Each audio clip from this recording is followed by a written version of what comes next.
A abordagem trazida pelo Leandro, que mostra um quadro atual, né, e bem esclarecedor sobre o sistema carcerário catarinense, vai facilitar bastante a minha fala, porque está dentro desse assunto, claro que não é específico sobre o sistema carcerário, mas um recorte que eu preferi fazer, já que, como professora de processo penal, de execução penal, eu tenho mais uma visão para o advogado, né? Quando eu preparei, eu pensei mais no advogado em si e na questão feminina, porque também faço parte de um grupo de estudos feministas.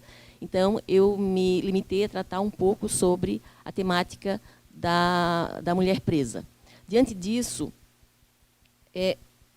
eu começo questionando se o sistema carcerário brasileiro, eu não vou usar especificamente o catarinense, mas, de um modo geral, o sistema carcerário brasileiro, ele atende às diretrizes traçadas em normas internacionais, e a Constituição e a legislação vigente. Então, essa pergunta, se a gente fizesse num grupo de pessoas como em São Bento do Sul, ou um grupo de pessoas leigas, provavelmente a resposta seria essa: não. O sistema carcerário não atende, não dá segurança nenhuma, não é o caos instituído, né? As pessoas já veem o sistema carcerário de um brasileiro como uma situação irreversível, uma situação que não tem solução. A pergunta que se faz é, a partir dessas medidas, desses projetos, dessas políticas públicas, não seria possível atingir essa meta traçada? Então, a gente tem que pensar, tem que ter um pensamento, claro, dentro de uma realidade. Eu acho muito bonitos esses dados, mas, francamente, eu tenho um pé atrás, eu não acredito que isso funcione tão bem assim, porque a gente conhece o sistema carcerário e sabe das mazelas, o Leandro sabe, é uma grande dificuldade, é um desafio diário.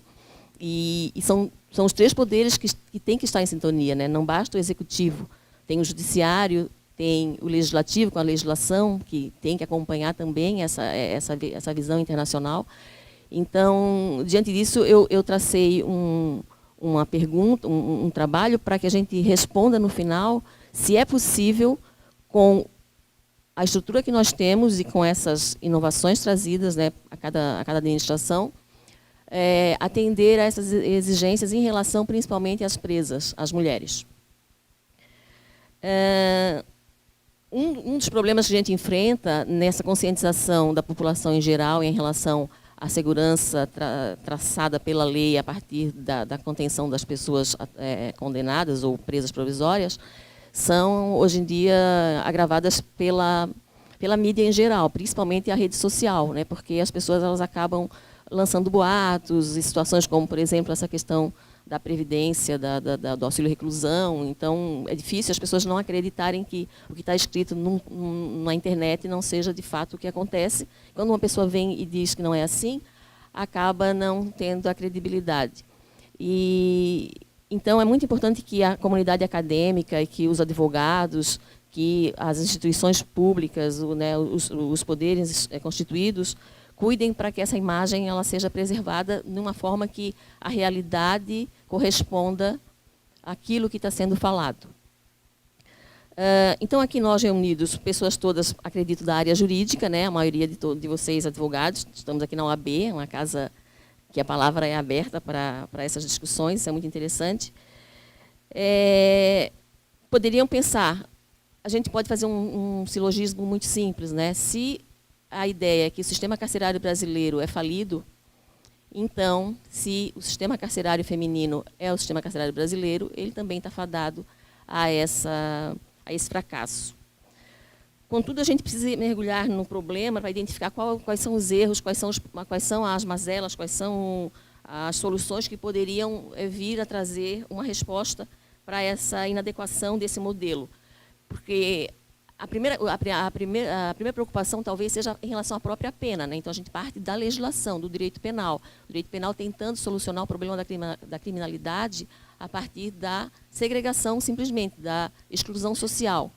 E isso é um problema sério, porque haveria necessidade de uma atualização dessa ideia de pena, né? A pena de prisão já ficou demonstrado que dificilmente ela vai alcançar a finalidade que se propõe de reintegração social, de ressocialização. Os índices de reincidência são muito altos e, no entanto, a gente insiste, né?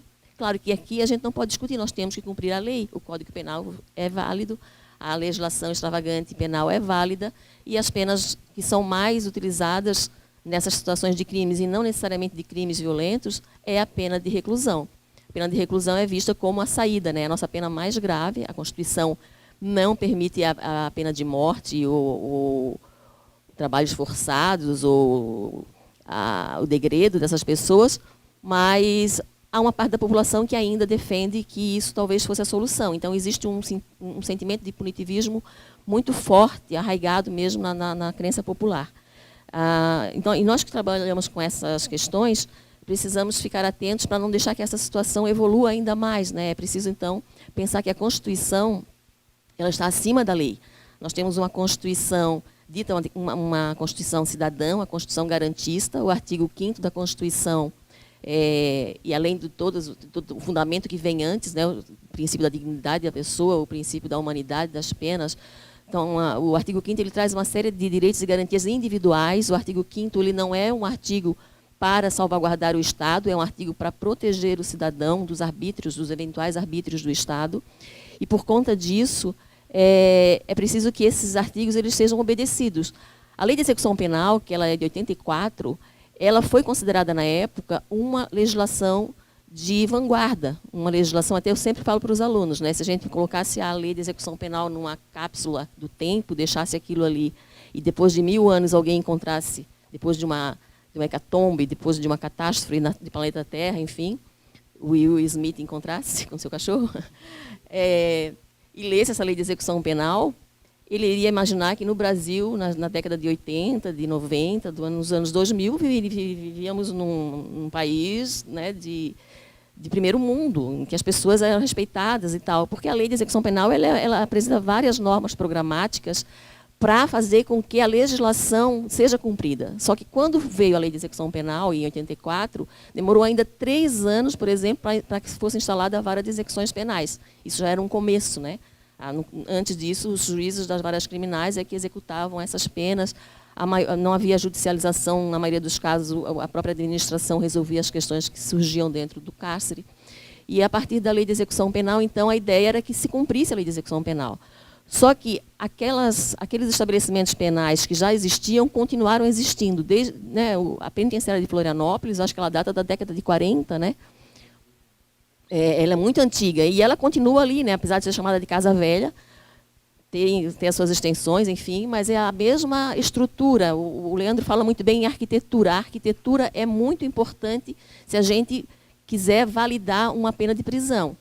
Então, se nós pensarmos que a pena de prisão ainda vai continuar valendo por muitos anos, o que provavelmente vai acontecer dentro dessa visão que se tem, é preciso que essa estrutura penitenciária do país seja adequada a essas regras que, inclusive, a Lei de Execução Penal apresenta, né, de uma dimensão de celas, de uma série de rigores que precisam ser observados, que a gente sabe que, na prática, nós não encontramos na maioria dos presídios, e fico bem feliz de ver esse quadro com novos presídios sendo construídos, por mais que a gente sempre tenha que lembrar que o ideal seria que estivéssemos construindo escolas, né, construindo praças, quadras de esporte, estradas boas, né, para a gente viajar, jardins. Mas se nós temos uma legislação penal que prevê para os crimes pena de prisão, nós temos que aprender a lidar com a pena de prisão da melhor maneira possível.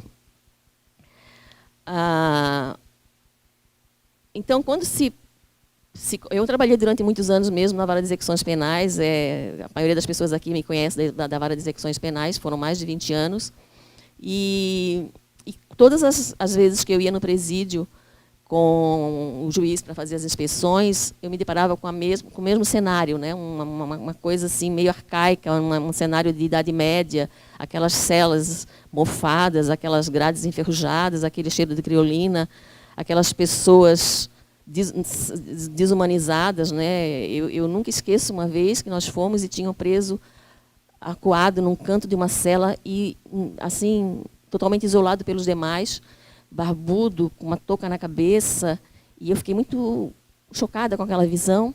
É que os próprios presos eles têm as suas leis, né? E eles não admitem alguns tipos de crime. Aquele rapaz foi um que tinha matado a irmã e 2 crianças, lembram? e nenhum preso queria falar com ele.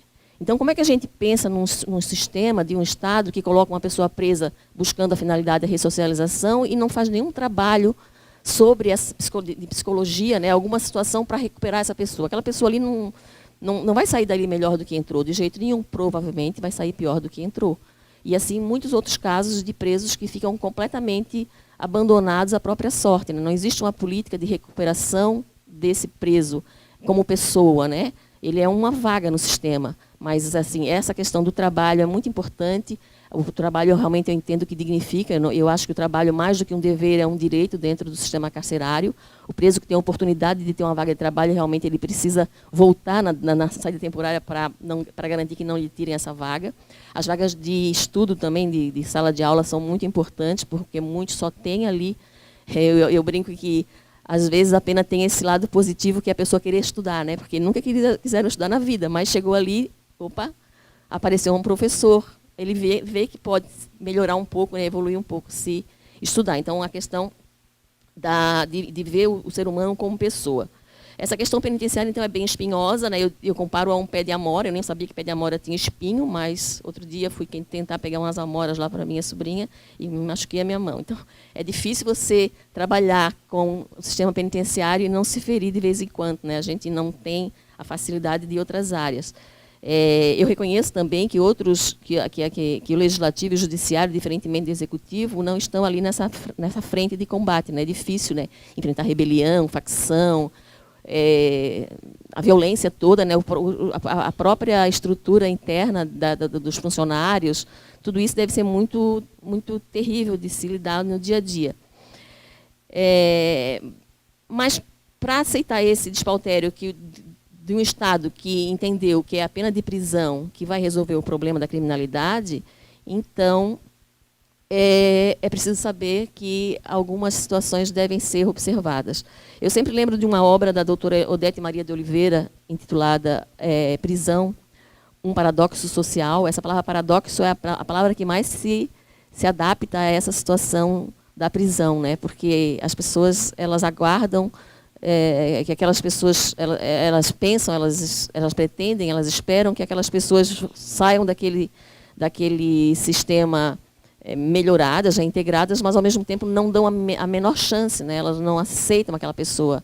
Elas acabam criando uma capa de resistência, né? Na hora de oferecer um emprego, na hora de dar um voto de confiança. Essas pessoas, elas são tratadas como pessoas de segunda classe. E isso é complicado, é um paradoxo, porque como é que a sociedade quer que o Estado faça a sua parte, se a própria sociedade não está aberta a fazer também a sua parte, dar a sua contribuição. Tem um outro livro também do César Roberto Bittencourt, Falência da Pena de Prisão, que reflete, esse título também está sempre na minha fala, né, porque reflete exatamente essa questão da prisão não tá resolvendo o problema, não resolve de forma nenhuma.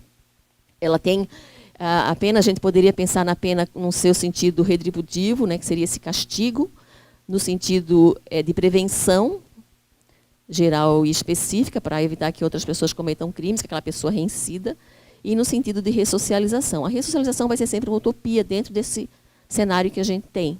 A ressocialização, ela não tem acontecido. Fulano conseguiu se recuperar, nunca mais cometeu crime. É porque ele era um criminoso eventual, ele cometeu um crime na vida e nunca mais vai cometer. Matou a esposa. Não vai matar outra esposa, né? Senão ninguém mais vai querer casar com ele. Mas os casos de furto, de estelionato, o próprio crime sexual, o tráfico principalmente, a criminalidade que hoje, né, diferente daquele tempo, né, que a gente começou lá, né, nos anos 80, a trabalhar mais com essa criminalidade que a gente entendia, né, havia se compreendia por que aquele homem passou a navalha no pescoço do outro. A gente entendia porque agora as coisas não têm uma explicação, os crimes acontecem assim, e tu fica assim, mas por que aconteceu isso? É uma coisa que choca mais, né? Então, essa didática essa pedagogia do crime, eu nem sabia que o Leandro era pedagogo, né? Fica difícil falar depois de um pedagogo, né? Fica meio complicado. Mas essa pedagogia do crime, ela não resolve no castigo, né? Castigar. A nossa pena é o castigo, ela se resume ao castigo. Quanto mais a pessoa for castigada, quanto mais tempo ela ficar presa, quanto mais ela ficar no regime fechado, quanto mais a comida for ruim, quanto mais suja for a cela, quanto mais violência sofrer, se pudesse torturar, todo mundo ia ser torturado na penitenciária. Porque as pessoas querem vingança, existe uma sede de vingança. Nem precisaria de processo, na verdade, né? Entrega lá essa pessoa para as mãos do povo, que essa pessoa já vai ser devidamente serviciada para atender essa sanha de vingança que normalmente a gente percebe, infelizmente. E essas pessoas, elas normalmente se dão ao direito de apontar o outro como criminoso.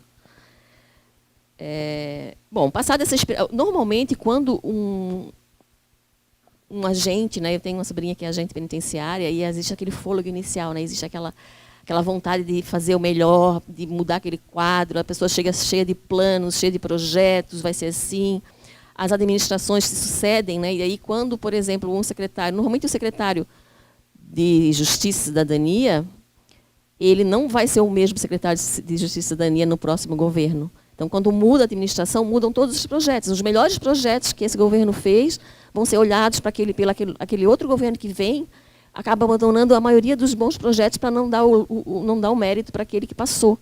Então, não existe uma continuidade, né? Se esses projetos tivessem uma continuidade, provavelmente a gente teria já resolvido vários problemas de vagas no nosso estado, ou no Brasil, de um modo geral.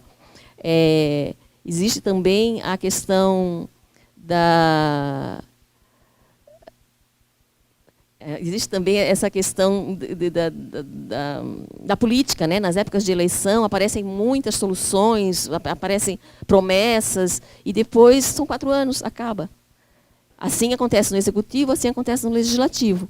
O Judiciário tem uma parcela também de participação importante, porque é o Judiciário que vai ter que resolver essas pendências. Por isso que eu falo para os advogados, né? Porque os advogados é que vão ter que atuar para fazer valer os direitos dessas pessoas presas. Trabalhando na execução penal, eu, a Simone, né, outras pessoas aqui também, o Carlos, né, o que a gente vê? Que são poucos os advogados que abraçam a execução penal. Os advogados, eles têm eles têm um preconceito em relação à execução penal. Alguns têm medo da execução penal. Então, existe sempre assim. E a população, ou a mídia, né, algumas pessoas de má fé, provavelmente, elas acabam tirando essa isenção que o advogado normalmente tem. Existe um livro do professor Juliano Keller do Vale, que também foi nosso aluno, que diz a defesa do direito de defesa. A defesa do direito de defesa, o que é? É porque os advogados não podem mais nem defender, porque eles são taxados como sendo cúmplices, coniventes com o crime. Porque quem defende um criminoso está concordando com o crime. Então, é muito complicado também essa questão de fazer a população, eu falo a população, as pessoas de um modo geral que não sejam da área jurídica, e entender que a obrigação do advogado, né, o papel do advogado com as suas prerrogativas, é exercer esse papel de defesa. Então, a minha ideia aqui é que os advogados sejam os instrumentos, né, aqueles que vão fazer com que o Estado altere, de alguma maneira, essa situação que a gente tem percebido que vem acontecendo ao longo do tempo, do descumprimento dessas regras, né, tanto da Constituição quanto da Lei de Execução Penal e das normas de Bangkok, por exemplo. Bom, feitas essas ponderações, e mesmo diante desse modelo desgastado que a gente tem... tchau, boa noite. Eu vou ficar falando mal de ti agora. Que pena.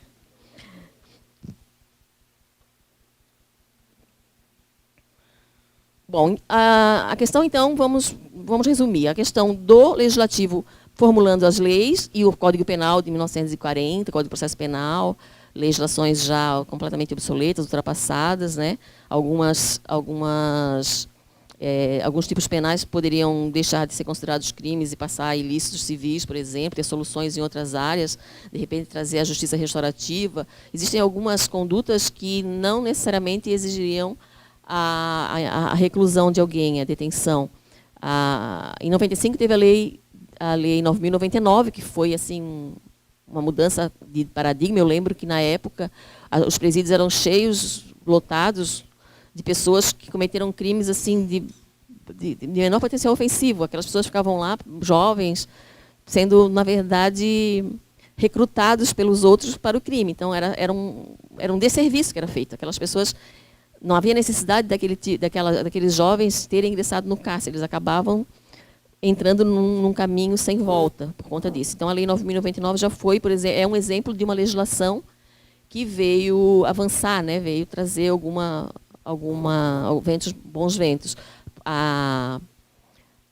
Quando o Código Penal também foi alterado, a Lei 7.209, em 84, também nós tivemos as penas restritivas incluídas como possibilidade do juiz substituir as penas privativas. Também acabou esvaziando um pouco essa questão carcerária de vagas por crimes não muito graves. Aí, dentro desses poderes, é importante que, se a gente quer chegar num lugar comum, se a gente tem um objetivo comum, esses poderes deveriam trabalhar em sintonia. Porém, o que a gente percebe, de um modo geral, é que existe, sim, um jogo de empurra, digamos, né? Aquela velha frase, a polícia prende, o juiz solta. Aí depois, a lei de execução penal exige exame criminológico, mas não tem ninguém para fazer exame criminológico. Então tira o exame criminológico, nesse caso não precisa. Ou tem alguma exigência lá da LEP que o juiz faz questão, a pessoa fica lá, cumpre a fração inteira, passa da fração, cumpre a pena inteira, e o Estado não dá porque não tem a estrutura. Então, esses sistemas deveriam conversar entre si, que seriam os poderes constituídos, para facilitar um pouco, né, para tentar alcançar um pouco melhor ou mais facilmente esse objetivo. Na etapa da execução penal, seja essa definitiva ou provisória, essa questão da execução provisória é um outro problema, né, porque antes do entendimento do STF, que autoriza a antecipação da execução penal a partir da condenação, da confirmação da sentença ou da condenação em segundo grau, já tínhamos uma superlotação carcerária absurda. O Leandro chegou ali trazendo uns dados e explicando porque não havia uma compreensão de por que tinha havido um aumento daquele índice de ingresso de presos, e o Alexandre comentava que é por conta dessa mudança, né? Os juízes agora têm que prender as pessoas se o tribunal julga sem esperar o trânsito em julgado. Isso, claro, vai refletir no aumento da população carcerária. Então, o judiciário, ele acaba contribuindo para piorar a situação, né? Quando ele deveria estar ali para soltar, né, como uma garantia de liberdade, ele acaba trazendo um entendimento que, pelo STF, que é o guardião da Constituição Federal, que deveria preservar o direito da presunção de inocência, acaba relativizando esse princípio e permitindo essa execução provisória. Antes disso, a gente trazia execução provisória somente para beneficiar, né, nos presos preventivos, que já tinham tempo, ganhavam progressão e tal, mas agora não, agora, mesmo que seja para prejudicar, né, no caso a prisão, acaba-se tendo essa execução provisória, é um problema sério.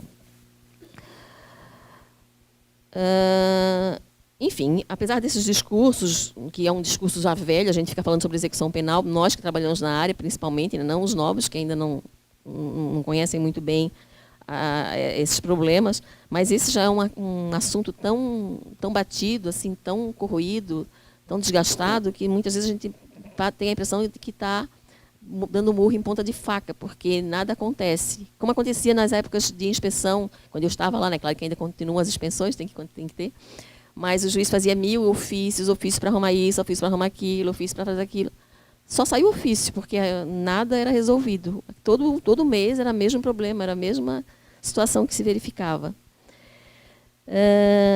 Aí vocês poderiam argumentar, bom, mas não é isso que a maioria quer, não é o que as pessoas querem, nós não vivemos numa democracia, não é o que as pessoas querem, a punição, o castigo, os maus tratos, que os presos trabalhem sem receber nada em troca, que não tenham direito de estudar. É isso que as pessoas querem, né? Em alguns lugares, algumas pessoas passam por representantes dos outros e ficam dizendo essas coisas, né? E eu digo não, a maioria não quer isso, porque nós temos a Constituição, como eu falei, e na Constituição, a Constituição ela vem da onde? A Constituição nasceu de um poder constituinte que foi otorgado pela maioria, quando votou nessas pessoas. Então, esses constituintes que fizeram a Constituição e que escreveram o artigo 5º da Constituição, eles tiveram uma autorização daquelas pessoas para fazer aquilo ali. E a Constituição, como a gente está cansado de saber, ela está no topo das leis, da hierarquia das leis. A Constituição é que tem que ser observada. Depois vem as leis. Então, se essas leis elas não se adequam à Constituição e são anteriores à Constituição, elas não foram recepcionadas. Se essas leis são posteriores, elas têm que ser declaradas inconstitucionais. Então, a Constituição diz que tem que ser garantidos esses direitos. São vários dispositivos do artigo 5º, vários incisos do artigo 5º que falam de preso. Todos os direitos, direito de silêncio, contra a tortura, enfim, são muitos os direitos dos presos. Então, a gente não pode dizer que a maioria quer que os presos não tenham nenhum tipo de direito. A Constituição é um limite contra o arbítrio do Estado. É esse bastião que protege o indivíduo. O indivíduo, nessa relação com o Estado, ele deve ser considerado um sujeito hipossuficiente, porque o Estado ele é formado de várias estruturas de poder, né? Então, existem os aparelhos repressivos de Estado, como é a polícia e o sistema penitenciário, eles esmagariam um indivíduo, porque o indivíduo ele está ali carente, por isso que a importância da defensoria pública, da advocacia, dos defensores, para contrabalançar, né? Por isso a existência de tantos princípios pró-réu, de indúbio pró-réu e não reformar sem pejos, que resguardam essas garantias do indivíduo em relação ao poder e eventuais arbítrios do Estado.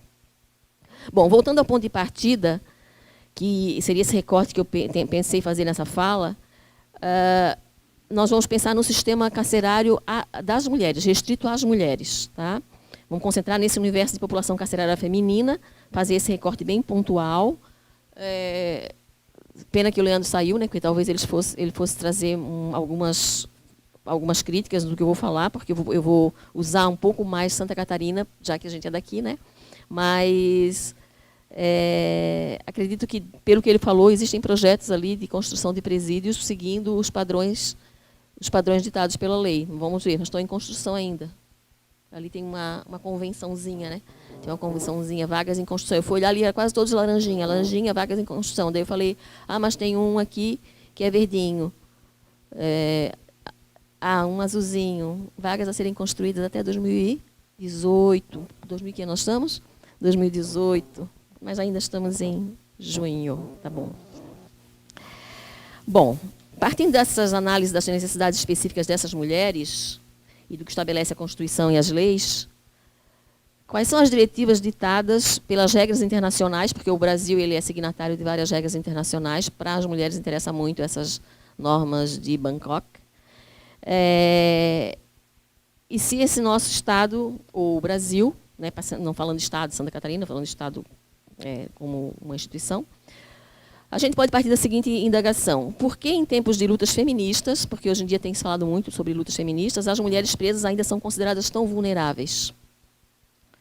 Por que mereceriam elas tratamento diferenciado? As mulheres não são fortes, não são empoderadas? Por que agora vem essa questão? Bom, existe uma tradição histórica, uma herança cultural do patriarcado, né, que faz com que se generalize que essas mulheres são realmente seres mais frágeis do que os homens, são mais delicadas, são mais sensíveis.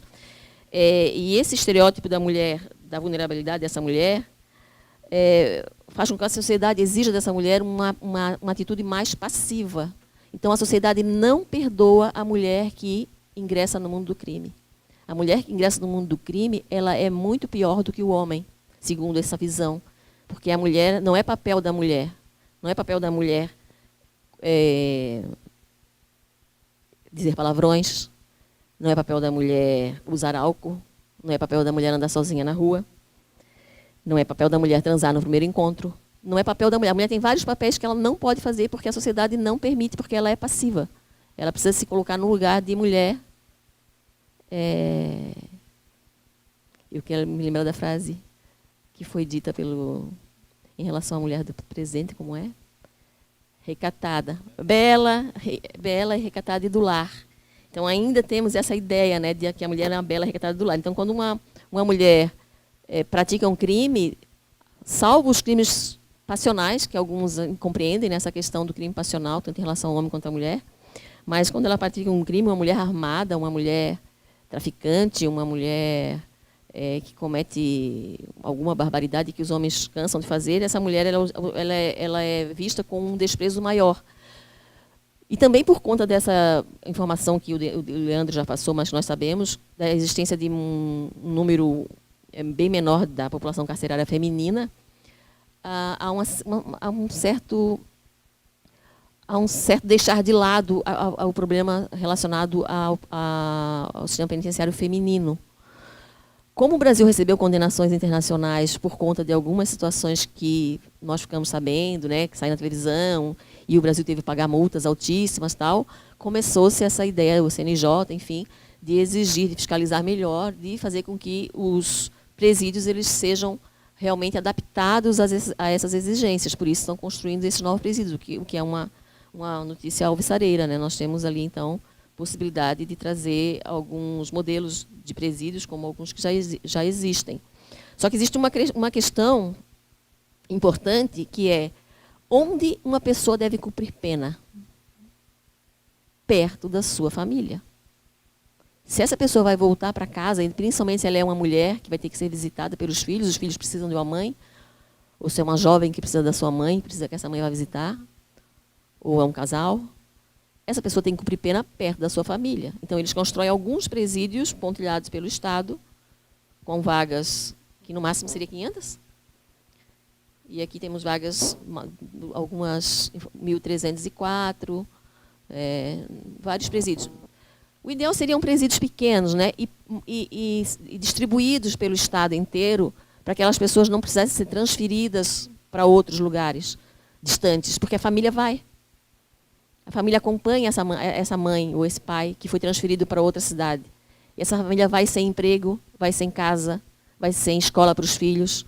Formam-se aqueles bolsões no entorno das penitenciárias de pobreza, sem a mínima infraestrutura. E o que é que isso vai gerar depois?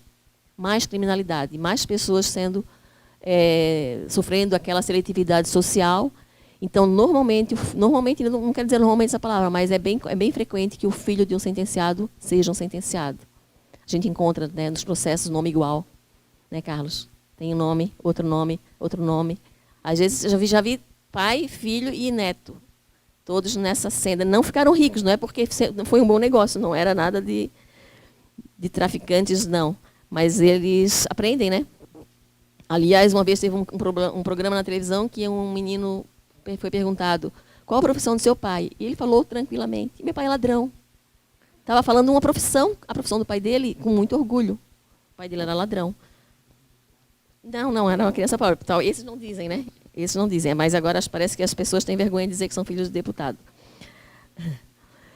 Bom, voltando ao ponto da vulnerabilidade feminina, que exige maiores cuidados e as pautas feministas, em primeiro lugar, não se pode esquecer que o feminismo busca a equidade. As mulheres não pedem igualdade. Né?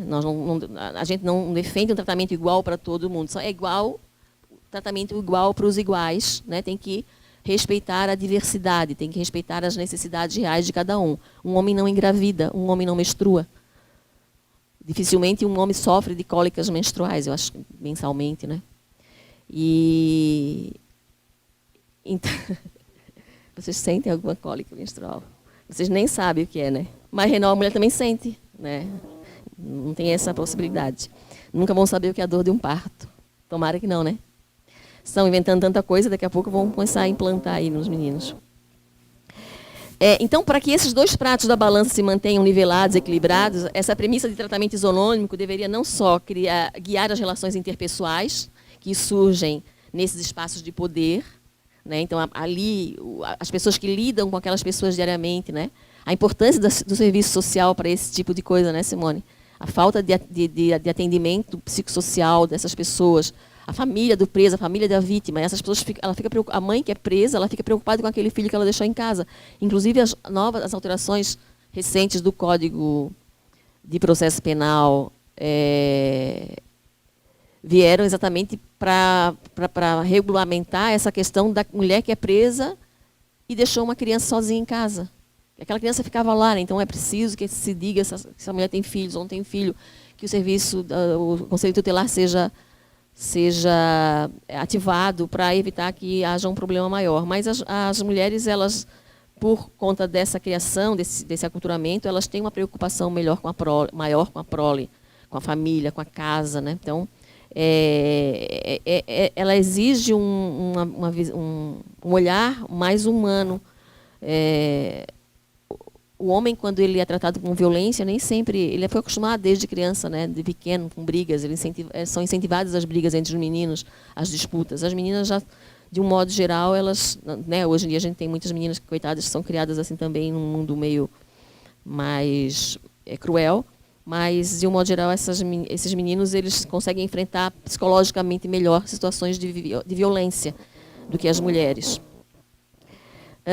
Então, na hora de fazer essa estrutura física das penitenciárias femininas, pena que o Leandro falou bastante sobre os dados, mas a gente precisava, pelo menos, que eles mostrassem ali, né? Disse que não pode mostrar, né, a planta, senão o pessoal já planeja uma invasão, não sei, um túnel. Um túnel igual da La Casa de Papel. E eu não condenaria nenhum daqueles, por exemplo, né?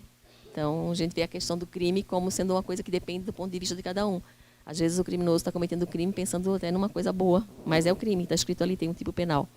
Bom, a criação dessa estrutura física da penitenciária feminina não deveria levar em conta somente, é importante, muito importante que se leve em conta a opinião dos arquitetos, né? Eles é que têm essa noção maior, ou os engenheiros, mas também os profissionais de outras áreas que são importantes nesse processo de resgate da dignidade da pessoa. Os médicos, porque tem que ter uma ala médica.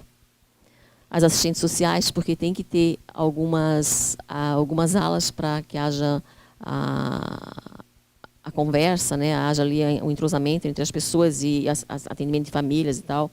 Os professores, que normalmente vão trabalhar dentro desses presídios, os psicólogos, enfim, todos os que tenham que participar dessa etapa da vida dessas pessoas enclausuradas precisariam, de alguma maneira, apresentar algum tipo de sugestão quando se fosse construir um presídio. Porque se a gente tem que conviver com essa pena de prisão, porque todos já falaram que é um mal necessário, né? Porque por mais que eu defenda, eu particularmente defenda que se diminua, eu não defendo que se acabe, eu não sou abolicionista. Porque eu sei que existem alguns criminosos que são irrecuperáveis, assim, não tem como a gente permitir que algumas pessoas que elas já têm um passado de crimes tão violentos e às vezes elas saem e cometem novamente aqueles crimes violentos, que não dá para a gente dizer que sejam abolidas as penas de prisão. Mas existem outras formas. Houve um filme, não sei, aqui o pessoal jovem não deve ter assistido, chamava Os 12 Macacos, 12 Monkeys. Se alguém quiser assistir, o Brad Pitt trabalha, só que ele está bem feio. Bem feio. Impossível? Não. Assistam. Então, nesse filme, no futuro, né? Como eles falam, era uma sociedade projetada, não lembro mais a palavra que se utiliza, mas as pessoas presas, as pessoas condenadas, elas ficavam encapsuladas no espaço, rodando dentro, assim meio que congeladas, elas não... É uma sociedade distópica, né? Um futuro distópico. E dentro dessas pessoas, alguma dessas pessoas conseguiu sair, enfim, daí tem lá a história. Mas a ideia da pena no futuro, né? Como vai ser essa pena no futuro? Jogar todo mundo para a Lua, enfim, mandar para a palhoça? No sentido não da colônia penal, né? Mas que o pessoal brinca muito. Então, como a gente tem que conviver com esse mal necessário, não é preciso que a gente transforme esses ergástulos, essa arquitetura que a gente tem hoje desgastada, em lugares de privilégios. Os presos não precisam ter privilégios, não precisam ter um tratamento superior ao tratamento que se dá às pessoas, né? O tratamento de saúde que se dá às pessoas de um modo geral deve ser o tratamento de saúde que se dá aos presos. Como é que aquela comunidade ali vive em relação a essas várias necessidades, e isso deve ser refletir no tratamento do preso, nem mais nem menos. É por isso que causa tanta estranheza quando saem as notícias de a mulher do fulano, que é um deputado, que é um político, que foi preso, está recebendo várias benesses, né, está recebendo comidas especiais, dietas e tal. E aí as pessoas estranham, porque ela está tendo um tratamento privilegiado. Não se precisa privilegiar ninguém, mas o que é de direito deve ser estendido a todos os demais. Durante anos, a questão carcerária feminina foi relegada a um segundo plano. A demanda da população prisional masculina é muito intensa, sempre foi muito intensa, e as mulheres presas eram normalmente alocadas em presídios que eram presídios que anteriormente tinham sido ocupados por homens. Os presídios não eram construídos para as mulheres ficam em delegacias não mais usadas, velhas, né? Delegacias velhas, cadeias velhas, presídios velhos. Agora é que estão construindo por essas exigências, é que está se construindo as penitenciárias para as mulheres. Mas as mulheres ficavam assim numas casas. O presídio feminino de Florianópolis é um exemplo, né? É um caos aquilo ali, é uma coisa terrível. Então, é muito importante que aquilo ali seja transformado logo, porque eu lembro que a gente foi fazer uma inspeção e era na época que tinha que separar a ala dos idosos, né, quando a lei foi alterada, que as mulheres e os idosos tinham que ter um tratamento, um local específico, especial, e aí tá tudo pronto, então o juiz vai lá olhar. Eles colocaram assim uns alambrados, uma plaquinha, idosos, semiaberto, fechado, igual as mulheres estavam ali sentadas nas calçadas do presídio feminino, tomando um solzinho, e tinha umas plaquinhas lá, mas era tudo igual. Semiaberto misturado com fechado, com presa provisória misturada com presa condenada. Então não tinha essa, né, não é só colocar uma placa para dizer que agora existe, tem que observar realmente se aquela exigência legal foi observada. As estatísticas mais recentes, não sei se o feminismo tem alguma coisa a ver com isso, né, apontam um crescimento muito alto, maior, né, em índice estatístico da população carcerária feminina. Os homens aumentou de um ano para o outro, ou de uma época para outra, numa proporção muito superior o que aumentou a população masculina. A população masculina é muito alta, não é, dificilmente a gente vai alcançar, mas o índice de aumento, né, principalmente em relação ao tráfico de drogas, porque as mulheres são mulas, né, elas são usadas em casa, a mãe, tínhamos um preso lá que a mãe, uma senhorinha querida que ia lá perguntar do processo, de repente a mulher foi presa na casa dela com droga, a droga era do filho dela, todo mundo sabia, para prender a mulher. Então, muitas mulheres elas são presas, mas porque querem proteger o namorado, querem proteger o pai, o filho, e aí acabam o tráfico de drogas levando muitas mulheres para o cárcere, porque o crime de tráfico de drogas é em regime fechado, né, é considerado equiparado a hediondo e tal. Os anúncios sobre a construção e inauguração de estabelecimentos próprios para a população carcerária feminina em nosso estado, como Criciúma, né, que já está funcionando, Chapecó, Joinville e Itajaí, são notícias alvissareiras dentro dessa realidade perturbadora. Então, quando o Leandro falou ali sobre isso, eu fiquei muito contente, que eu já tinha lido sobre isso, mas ele mostrou. Então, vamos ver, né, se de fato, com reeleição ou sem reeleição, esses presídios saem. Porque é o problema, né, a questão do problema que não depende deles. A vontade tem, mas depois, quem vai seguir isso? E se esses presídios, de fato, eles seguem essas exigências, que são algumas alas específicas que eu já vou falar para vocês.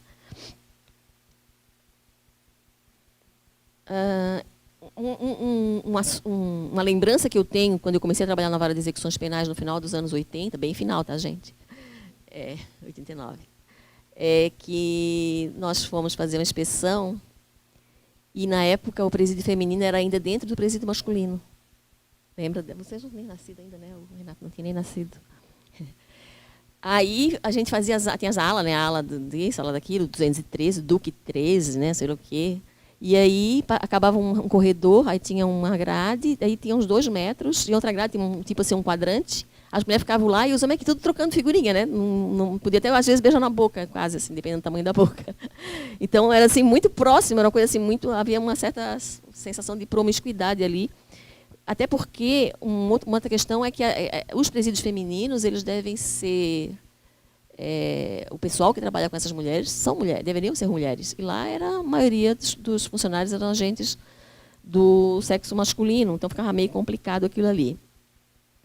Uma questão problemática em relação à situação das mulheres não é só a gravidez, não são só as cólicas, não é só os exames ginecológicos periódicos, Papa Nicolau, o câncer de mama, hemorragias, essas coisas. O Drauzio Varela tem um livro que ele lançou recentemente, muito interessante, chamado Prisioneiras.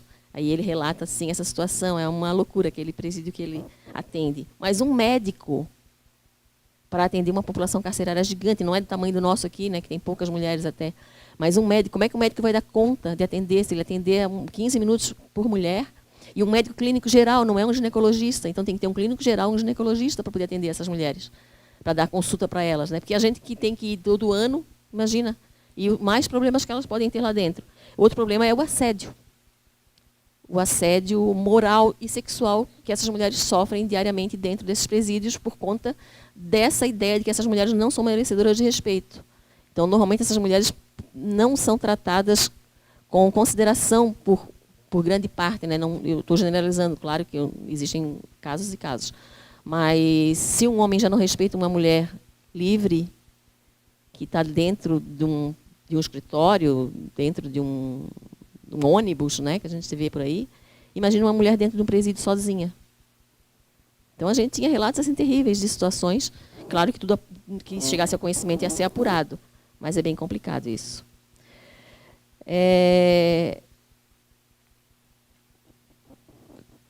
Que eu já falei, a gente acaba adiantando algumas coisas, né? Uma experiência que eu tive que foi muito marcante, que eu achei interessante, foi uma visita que eu fiz junto com a equipe da Vara de Execuções Penais às APACs de Minas Gerais, que é uma experiência que tem já em São Paulo e outros lugares, inclusive aqui, parece que estavam com alguns projetos, que são tipos de presídios pequenos, no máximo 200 pessoas, que são gerenciados pelos próprios presos, né? Eles têm a chave, eles cuidam da disciplina, e os que a gente visitou eram realmente muito interessantes. Então, é uma ideia.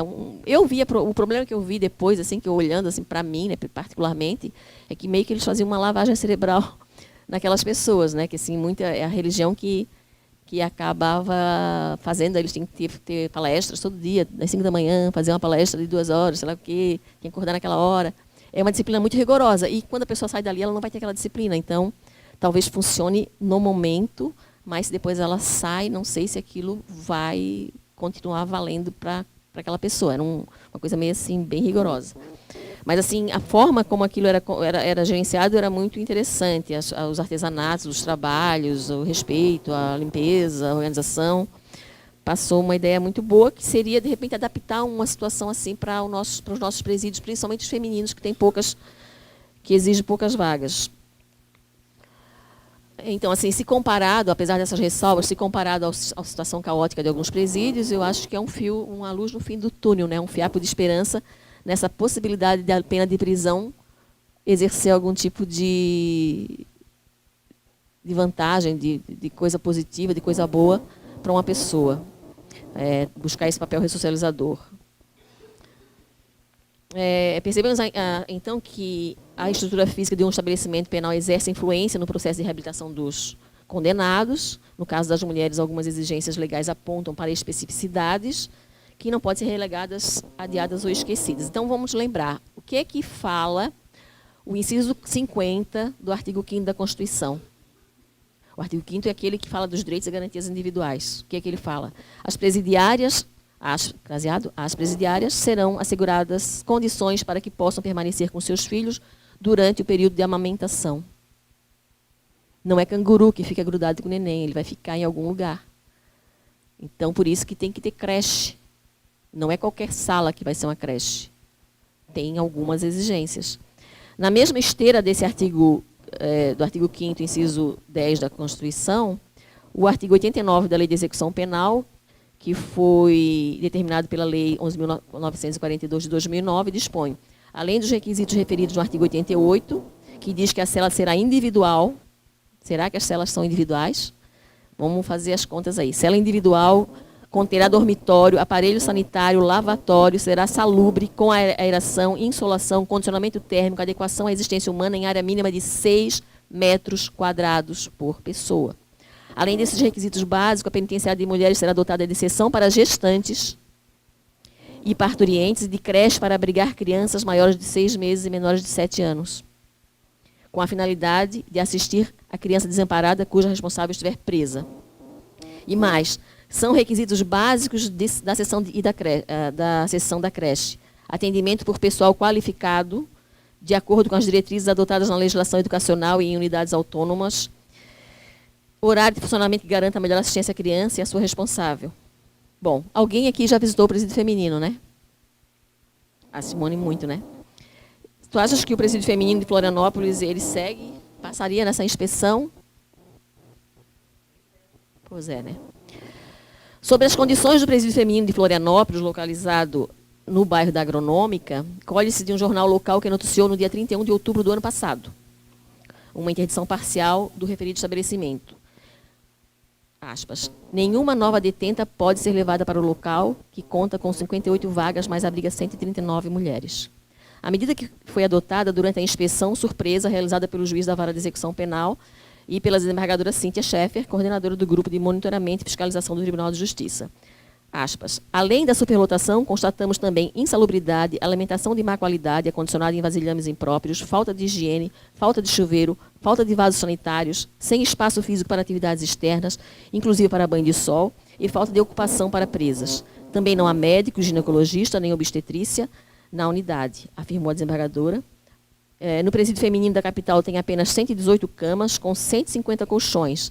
O material excedente é colocado diretamente sobre o piso. O juiz ressaltou que há apenas um vaso sanitário e um chuveiro para cada 11 alojamentos, tornando inviável o hábito da higiene pessoal. Isso foi publicado no jornal. Quando eu trabalhava na Vara de Execuções Penais, e foram mais de 23 anos, eu fui várias vezes no presídio feminino acompanhando o juiz em suas inspeções. E a impressão sempre foi que era um cenário de precariedade, de descaso e de desordem. Uma coisa absurda, aquele presídio feminino. A penitenciária não era tanto, nem o presídio masculino. O presídio feminino era muito pequeno, era muita mulher ocupando um quarto, né? Elas ficavam num quarto com umas beliches, umas camas, um monte de roupa pendurada, o cheiro, né? E ainda é assim até hoje. Imagina o banheiro, né? Eu não sei, olha a quantidade de banheiro. Se a gente mora sozinho numa casa, eu e o marido, a gente briga porque falta banheiro. Como já comentamos, não há dúvida que o sistema carcerário brasileiro é precário, tanto para homens quanto para mulheres. Porém, em relação às mulheres, a lei é clara, direta e não dá margem a interpretações diversas.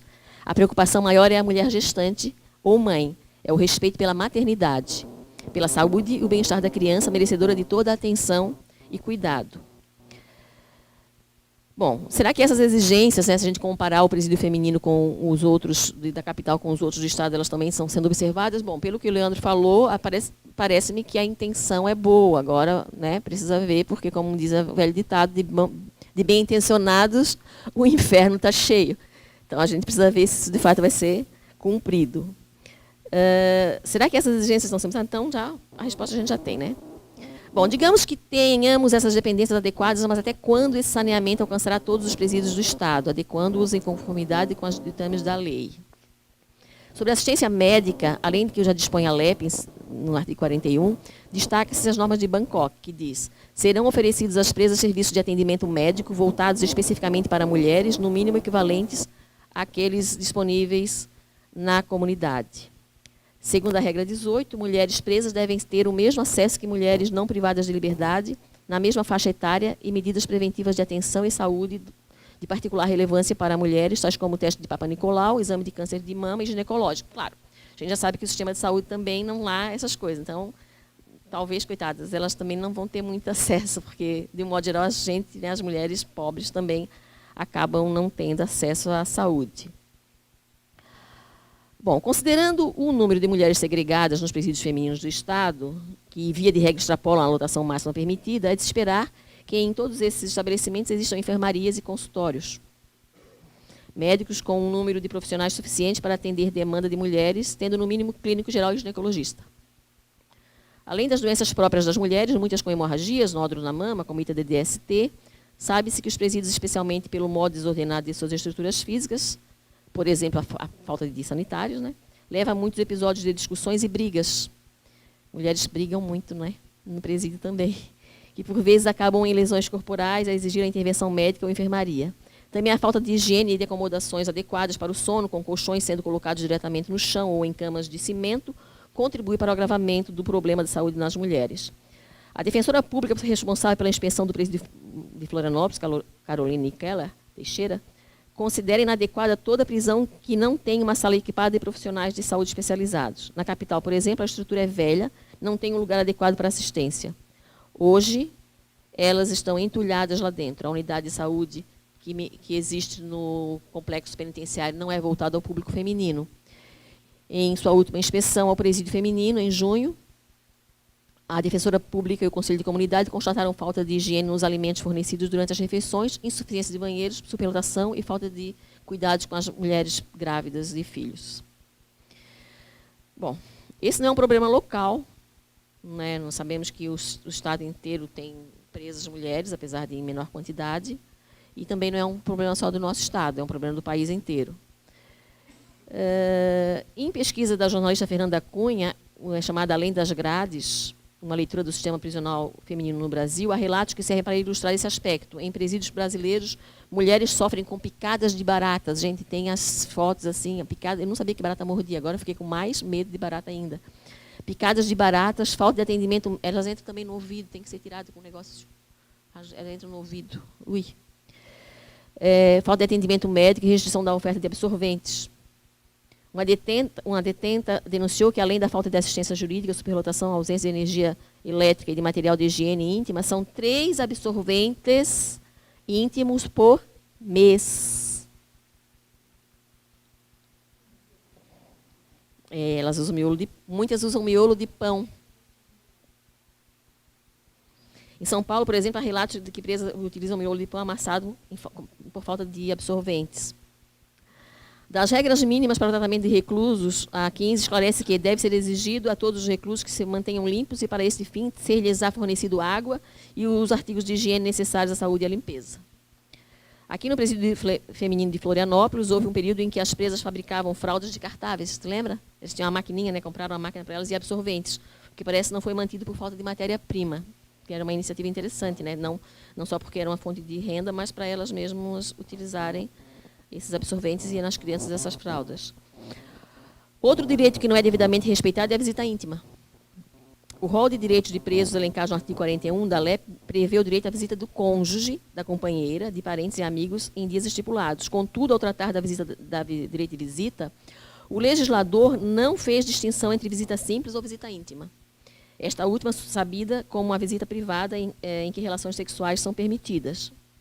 Ora, se não há lei que proíba a visita íntima, é indiscutível que se faça uma interpretação extensiva, que também se trata de um direito tanto do preso quanto da presa.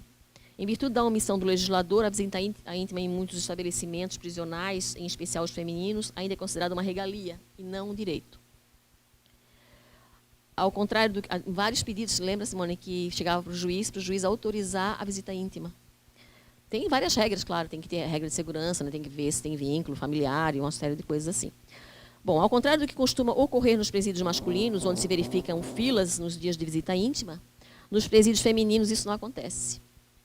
Os requisitos para a visita íntima são praticamente os mesmos para eles ou para elas, mas há fatores culturais que acabam interferindo para esse desinteresse. Segundo Paulo Sampaio, em artigo publicado na revista Folha, Direito de Amar, visita íntima é rara em presídio feminino. O primeiro motivo do qual a íntima no presídio feminino não pegou confirma um preconceito de gênero. Maridos não são solidários com as mulheres.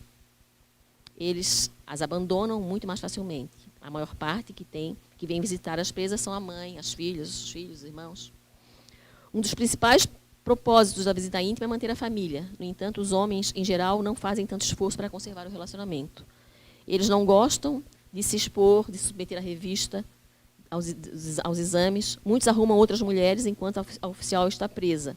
Não é só o sexo, é uma mulher para cozinhar, para lavar, para cuidar da casa. Outro motivo para essa pouca procura para as visitas íntimas nos presídios femininos seria a decorrência da primeira, pois a carência afetiva acaba contribuindo para os relacionamentos homossexuais. especialmente em casos de prisões para cumprimento de penas mais longas. A questão sexual é bastante delicada. Existe uma maior possibilidade de assédio, de violência institucional, de gestações indesejadas, falta de anticoncepcionais, falta de preservativos. Para as mais jovens, falta de orientação sexual. Quando na inspeção do presídio feminino de Florianópolis, já referido anteriormente, consta que um enfermeiro justificou que as mulheres não recebem preservativos para as visitas íntimas, porque são obrigadas a utilizar anticoncepcional trimestral. Então, elas tomam anticoncepcional e não precisam usar preservativo, como se o preservativo só servisse como contraceptivo, né? Então, as doenças se proliferando.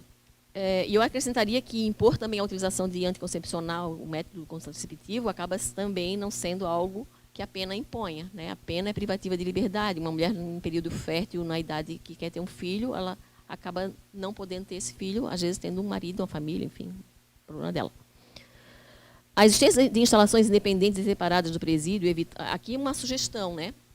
Como é que se lidaria com essa questão da visita íntima das mulheres, que os homens acabam não indo porque eles não se sujeitam a serem revistados.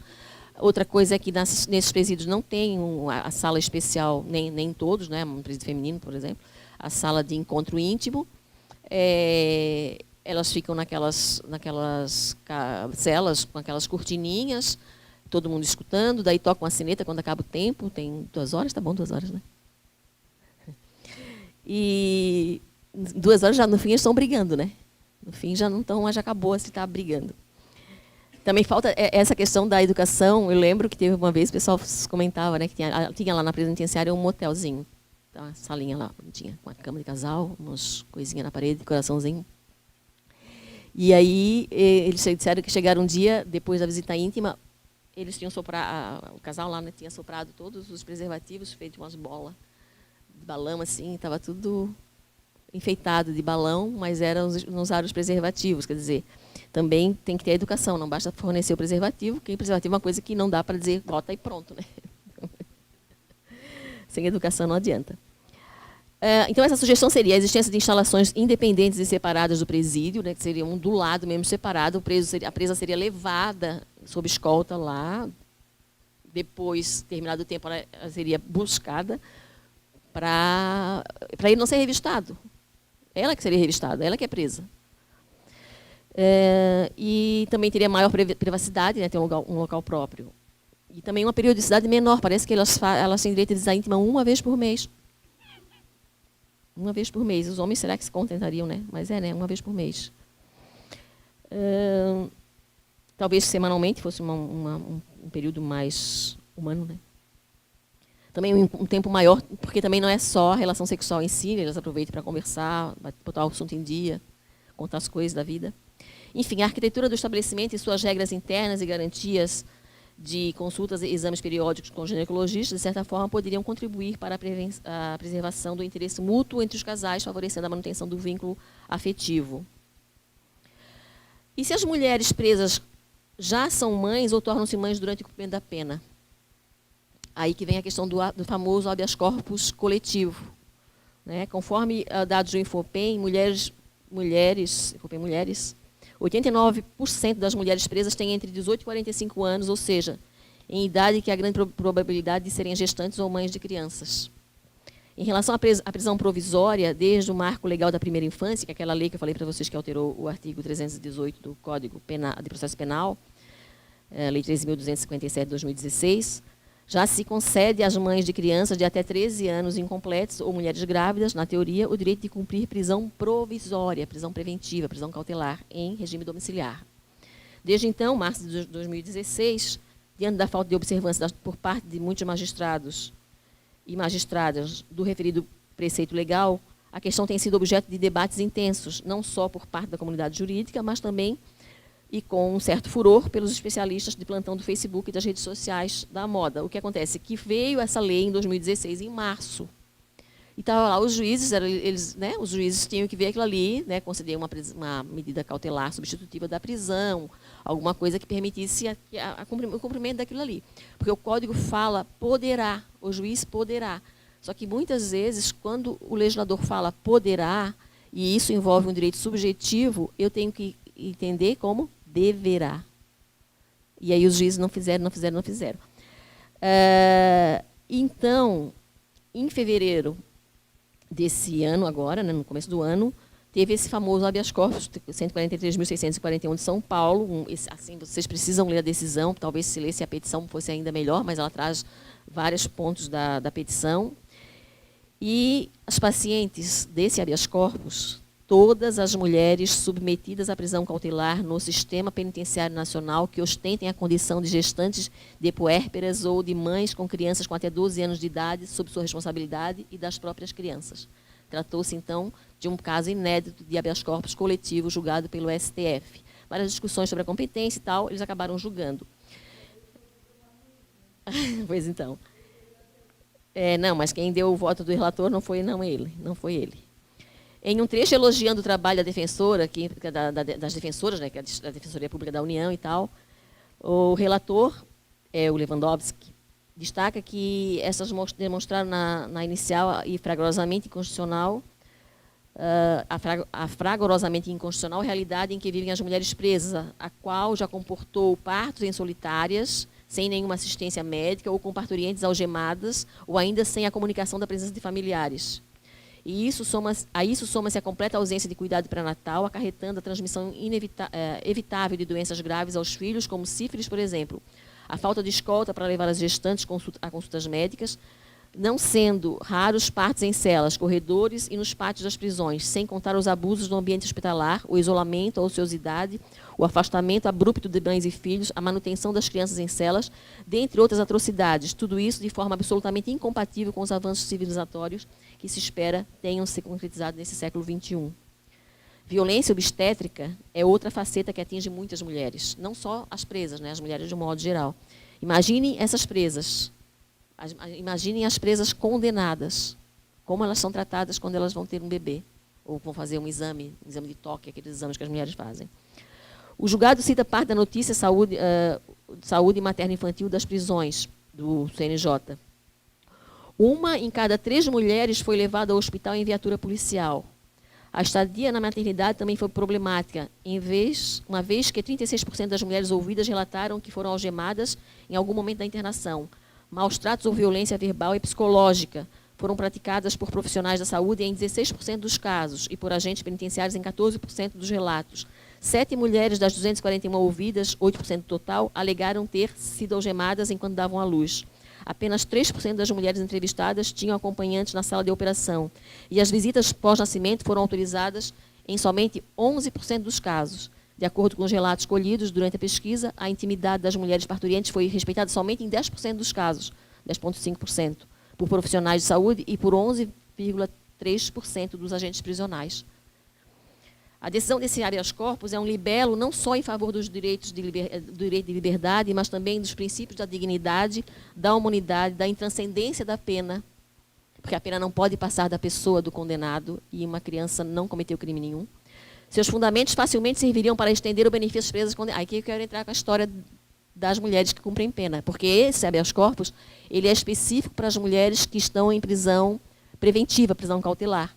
Mas se a gente lê o habeas corpus, a fundamentação dele, a falta de respeito, ela se estende completamente para as presas condenadas, né? E acho que foram presas em virtude de decisão de segundo grau, que são... aí nós temos assim uma situação meio... uma natureza jurídica de prisão não muito clara, né? Essa mulher que está presa em função da prisão de segundo grau, ela está em prisão preventiva? Não, porque às vezes ela não está nem nenhum motivo daqueles ensejadores da prisão preventiva. Mas também ela não está cumprindo pena, porque a pena dela só pode ser considerada pena a partir do trânsito em julgado. Então ela está também num limbo, né? Então eu poderia também acrescentar nessa possibilidade essas mulheres, mais ainda essas mulheres, né, que têm também presunção de inocência ainda. Aliás, essa prisão de segundo grau, como eu já falei, né, só agravou a questão da superlotação carcerária. Bom, isso é outra história da outra palestra, da outra coisa. Aliás, diante da primazia dos direitos da criança, porque aqui, nessa questão, se a gente vai ler, fala de mulher, mas é mulher-mãe. E a preocupação é com a criança. Eu me lembro bem no comecinho que eu comecei a estudar, me formei e tal, eu advoguei no comecinho, então eu já fui advogada. E aí tinha um advogado, ele entrou com habeas corpus, agora ele não seria chamado de louco como ele foi na época. Ele entrou com a presa estava grávida, ele entrou com habeas corpus em favor da criança que estava na barriga. Para a mulher ser solta porque tinha uma criança na barriga. Quer dizer, aquilo, mas como? A criança nem nasceu ainda, tal. E aí todo mundo riu muito do habeas corpus, né? Não foi nem conhecido e tal. E hoje talvez isso não fosse uma coisa tão estranha, se a gente sabe que tudo aquilo que envolve uma mulher grávida, todo o conflito, toda a falta de salubridade interfere nessa saúde da criança que está ainda no ventre materno.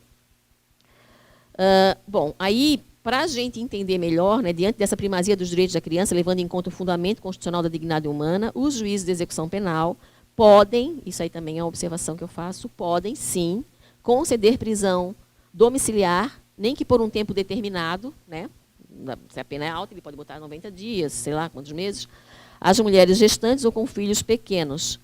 E existem várias decisões nesse sentido, sem que isso acarrete qualquer consequência disciplinar, quaisquer consequências disciplinares aos magistrados. Se eles fundamentam, se o juiz fundamenta a decisão, e dá para fundamentar uma decisão baseada em princípio constitucional, né, é o princípio da proporcionalidade, da ponderação, se aquela lei diz que o cárcere tem que ter essa situação e o cárcere não tem, o juiz pode muito bem conceder essa prisão domiciliar baseada nos princípios. O que é que normalmente os juízes fazem? Oficiam para o sistema carcerário, para o DEAP, providenciar vaga em sistema adequado. Isso eles fazem com os presos, né? Os presos homens do regime semiaberto ficam no regime fechado porque não tem vaga no regime semiaberto. Aí entra com habeas corpus, o tribunal oficia, dando 60 dias para transferir esse preso do regime semiaberto para um estabelecimento adequado do regime semiaberto, que é lá no Caixa-Prego. Fere o princípio dele ter que cumprir pena perto da sua família. Então, a rigor, ele teria que ficar aqui, porque a consequência de não encontrar vaga nesse prazo é que o preso vá para a prisão domiciliar. Né? Então, com as mulheres, a mesma coisa. Se a mulher tem direito a um estabelecimento penal que tenha uma creche, que tenha uma ala para ela cuidar do seu filho, e não tem, ela tem que ganhar a prisão domiciliar. Porque não vão transferir essa mulher lá para onde tem, lá em Criciúma. Vai ficar todas, daqui a pouco a Criciúma está inchada, assim, está com milhares de mulheres com criancinha. Então, o juiz ele poderia muito bem estender, né, esse benefício baseado nesses princípios constitucionais, desde que fundamente essa decisão dele em princípios constitucionais. Aliás, o artigo 117, inciso 3º da Lei de Execução Penal, possibilita a prisão domiciliar às mulheres condenadas, só que fala no regime aberto. Por isso que fez essa alusão, né? Se ela, no regime aberto, tem direito, se não tem no regime fechado a estrutura própria, nem no semiaberto, então ela tem que ser considerada como se estivesse no regime aberto. É o mesmo tratamento que se dá para o homem. A súmula vinculante 56 do STF diz que a falta de estabelecimento penal adequado não autoriza a manutenção do condenado em regime prisional mais gravoso, devendo-se observar, nessa hipótese, os parâmetros fixados no recurso extraordinário e tal, que é o precedente representativo, que diz que os juízes de execução penal poderão avaliar os estabelecimentos destinados aos regimes semiaberto e aberto para qualificação como adequados a tais regimes. São aceitáveis estabelecimentos que não se qualifiquem como colônia agrícola industrial, regime semiaberto, ou casa de albergado ou estabelecimento adequado, regime aberto. No entanto, não deverá haver alojamento conjunto de presos dos regimes semiaberto e aberto com presos do regime fechado. Não pode ter junto, eles têm que cada um ter no seu regime. Havendo déficit de vagas, deverão ser determinados: 1. Saída antecipada do sentenciado do regime que falta de vagas, liberdade eletronicamente monitorada ao sentenciado que sai antecipadamente ou é posto em prisão domiciliar por falta de vaga, o cumprimento de penas restritivas de direito ou estudo de sentenciado que progride ao regime aberto até que sejam estruturadas as medidas alternativas propostas, poderá ser deferida a prisão domiciliar ao sentenciado. Então, esse é o precedente que fundamentou a edição dessa súmula 50 vinculante, que a gente pode utilizar para a situação das mulheres que não têm vaga adequada. A maioria das mulheres condenadas cumpre pena em estabelecimentos adaptados, frequentemente são alojadas nas mesmas celas das presas provisórias, presas condenadas em regime fechado e presas condenadas em regime semiaberto. Se for essa situação, o magistrado já tem suporte para analisar sem receio os pedidos de presas do regime intermediário. Nos casos do regime fechado, analisaria o caso a caso, observaria a brutalidade do crime, né, tem que fazer uma análise da situação uma por uma, não dá para soltar todas, né, só como no coletivo ali, o grau de periculosidade da condenada, mas não deverá negar o pedido sem antes fazer essas reflexões, sem valer-se do seu juízo de ponderação, sopesando as consequências da manutenção da mulher em cárcere ou a sua soltura. Nós já mencionamos os avanços tecnológicos, as tornozeleiras, a vigilância à distância, que talvez fosse uma forma de implementar esse controle. Em termos de execução penal, aí vai para a questão da defesa, né? Porque agora, como a gente falou sobre o estabelecimento, a lei não permite mulheres do regime fechado e tal, então os advogados competem, os defensores competem. Em termos de execução penal, a defesa deve analisar possibilidade de exigência de oportunidade de trabalho, porque se a mulher tem direito de trabalhar, tem que ver se foi dado para ela a oportunidade de trabalho para remir a pena, de estudo também para remir a pena, o que abrevia o tempo da pena e resulta no alcance dos lapsos temporais para a progressão, a saída temporária, o livramento condicional, as reduções de pena e os indultos.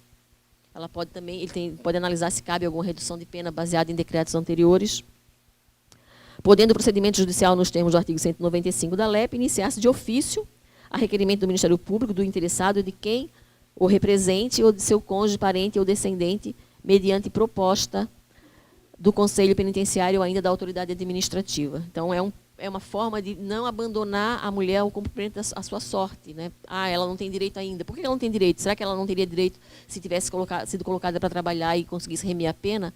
Será que ela não tem direito se fosse verificado um crime continuado e a pena dela diminuísse? Então, tem que analisar juridicamente a questão para ver qual o direito que essa mulher, uma revisão criminal, que pode diminuir essa pena.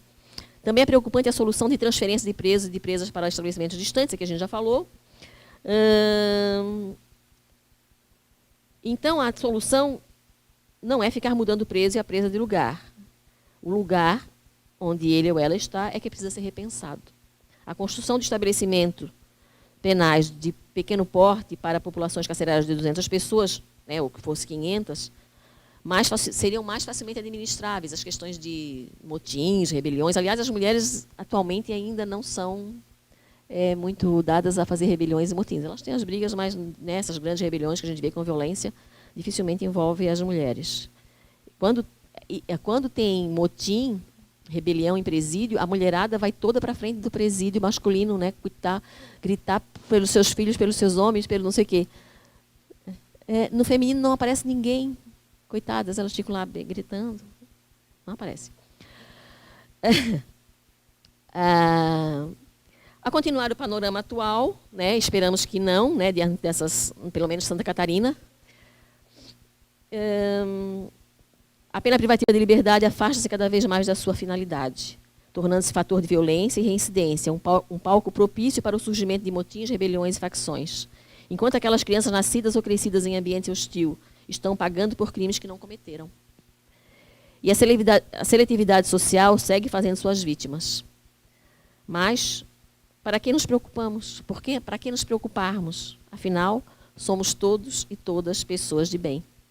E aí vem à mente a frase, que eu não consegui descobrir quem foi o autor original, que diz assim: quem poderá nos defender da bondade dos bons?